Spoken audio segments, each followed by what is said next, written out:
Ajde. Ajde. Pričaj. Si dospem vode? Ne, nema ovo kisela. Ja ti dospem kiselu. Neću, nisam pio više. Dobro, pij, nemoj se opterećeš kod toga. Dobro. Ajde, snimaj.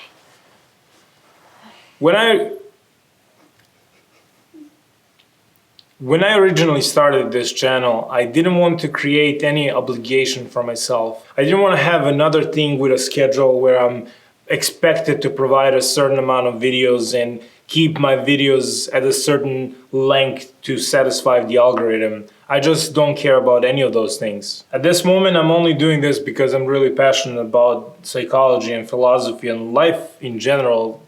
Or to better say, I'm more passionate about figuring out life than life itself. As Louis C.K. says, I like life. I'm not too excited about it. I've been going through a lot these last few months, and it has been really hard to find time to write or to finish writing. At this moment, I'm writing 3 episodes simultaneously, and I'm hoping to get those videos published soon, but today, I decided to tell you a story of why am I here in Portland, Maine.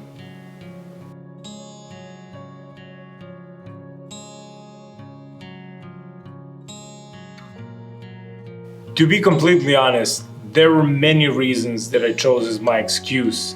At one point, I even got worried that people will see through it, that they will see that I am lying in a way, because the truth is, I had no idea what it is. Everything seemed fine, almost perfect in North Dakota. But as time went by, it became more and more clear why I decided to leave the comfort and financial stability of owning a business to come here and start from scratch. To better understand this story, you need to know a few things about me. So let's go back to 2007. I was in 7th grade and I fell in love with music. So I started a band with 2 of my best friends. I really enjoyed that part of my life, but responsibility came knocking around 2012, so I decided to be an adult and pursue a degree.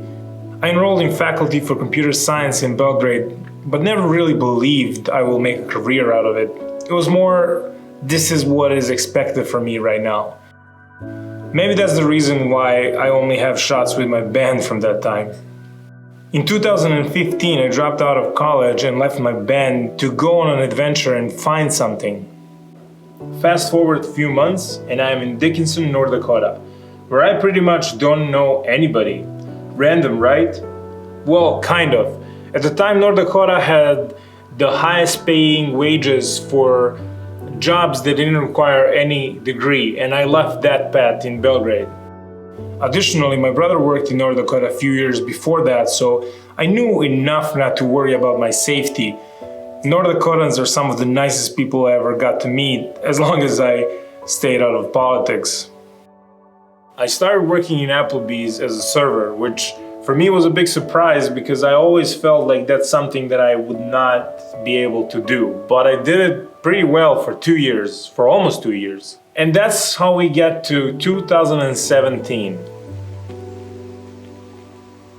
A lot has happened in 2017, and I feel like most of it started because of this book called Law of Success by Napoleon Hill.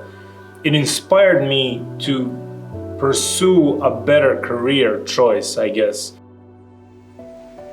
I left my serving career and decided to open a business, video production business. At the time in North Dakota, or at least in Dickinson area, there wasn't really a strong market or big competition in the industry.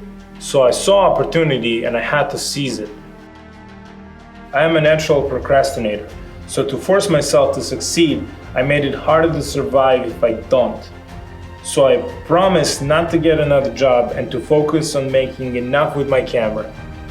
That month, I was left with $200 in my bank account and Nikon D3300. First things first, I needed a boost, but not a financial boost, different kind of boost. Boost that you get when you get a new car. I couldn't afford it and I didn't want to pay for it, so I wanted to use law of attraction to get it. I knew that if I managed to pull that off, I will become more confident and go for even bigger things. I had no idea how this is gonna happen, but I chose to believe in it no matter what. And a few months later, I was driving Ford Edge 2008 that I got in exchange for my services. At this point, I felt like anything is possible if you just knock on the right doors and ask the right questions. As expected, I became more confident, so I borrowed some money and invested it all into my gear. That same year, I made 10 times more. The next year, I managed to make almost 20 times more. And in the third year, I received an Entrepreneur of the Year award by Dickinson Area Chamber of Commerce. But you get the idea, it really worked out. I felt really proud. I went from barely making a living for myself to being able to provide and share the profits with other people. My ego started growing with that role as well, and I felt really important in my small world, which at the time didn't really seem as small as it actually was. But to my huge surprise, it didn't fill the gap. It didn't feel that emptiness inside. It didn't really make me any happier than I was prior. I felt like whatever it is that I was looking for, I haven't found it yet. And I don't even know what it is. At this point, I don't even know if there is something to be found. Because the more I learn about the world, the more it seemed like everything is pointing towards inside. So, following the tradition of all or nothing, 8 months ago, I decided to close that business and move to a different state. The transition wasn't easy. I was leaving friends, comfort, safety, and replacing it yet again with complete unknown, with no plans on how to make it work. To make things even worse, 3 days after we arrived to our new home in Portland, Maine, COVID-19 quarantine started. And we all know how uncertain things were and still are because of it. As if life went, now deal with this. I tried to maintain this positive attitude like everything is going to be alright, but the truth is, it's not. Things can and do go wrong very often. Finding a job at the time wasn't an option because most of the places that I could work in were closed. And establishing my business back again with no connections and no ways of meeting new people because of the quarantine was close to impossible. This all made me very depressed. I was fighting the feeling of regret and a desire to go back and make things the way they were before. Fear was overtaking me, and I started digging deeper and looking for strength to keep going. Coincidentally or not, depending on how you choose to see the world, at that time I discovered Carl Jung and his concept of shadow. Now, Carl Jung is one of the most intelligent people I got to read so far, and I'm intimidated to try and cover concept of shadow in this video. But I personally understood enough to start connecting the dots and to shed some light on my shadow.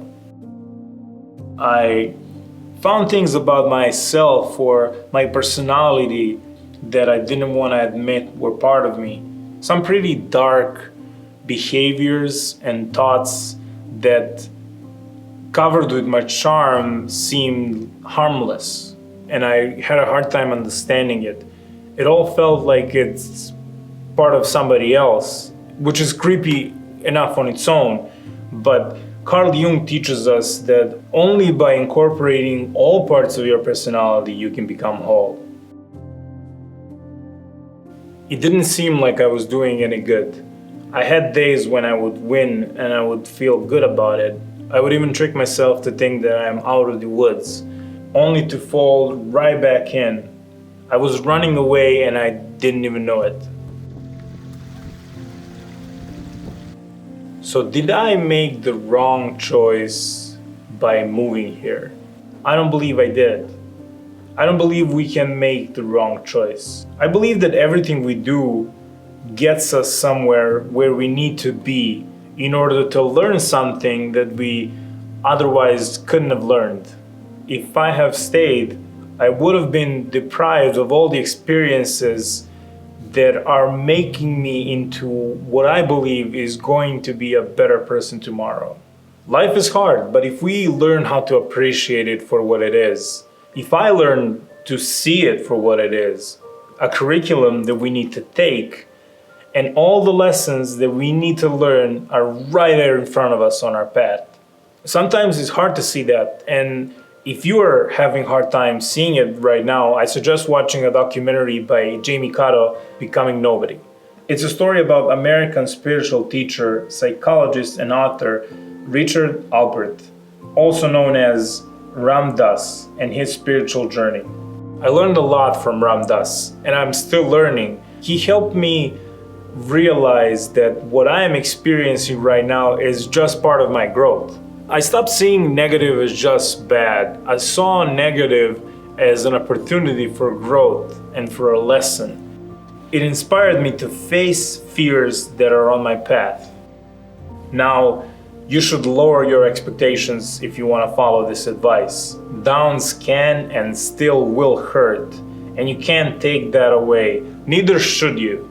Because face it, you don't learn by being told. You learn by making those mistakes. You learn by hurting. And some people need to suffer more than others in order to learn. But you can't escape pain. Life is pain. You can only learn how to resist it less, because half of the uncomfortability around pain is your resistance towards it.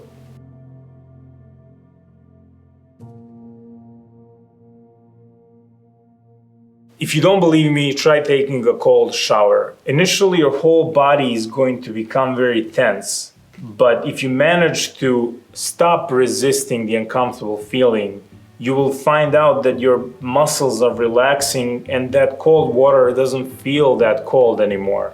This is a really good way to learn what your mind is capable of, and it can help you build resistance towards uncomfortable feelings and pain in the long run. I'm personally not out of the woods yet, but I felt like I should share this while it's still fresh. And hopefully for some of you out there that are going through hell right now, this can serve as a ray of light, some hope that you can and you will get through this. Most importantly, my point is that if you feel like there's something that you should do or somewhere you need to be, no matter what your family, friends think about it, even if you don't have any support from them, but if you feel it in your guts, if you feel it in your intuition, or your guide is telling you, God, no matter what you believe it is, but if you have this feeling, if you have this restlessness inside of you, do it. Don't overthink it. And you will notice as you go that the answer why you did it will become more and more apparent. If you open your eyes and be mindful of things happening to you, not judging them or labeling comfortable, uncomfortable, beneath me, above me. Just do it and let life teach you the lessons you need to learn. And keep in mind that that doesn't mean that no matter what choice you make will lead you down a very pleasant journey. It's quite the opposite in my experience, but you will get where you need to go in order to grow. And I firmly believe that. It's quite simple to find that direction. Guide is inside you and it speaks no words. You just have to be quiet to hear it. Thank you for watching.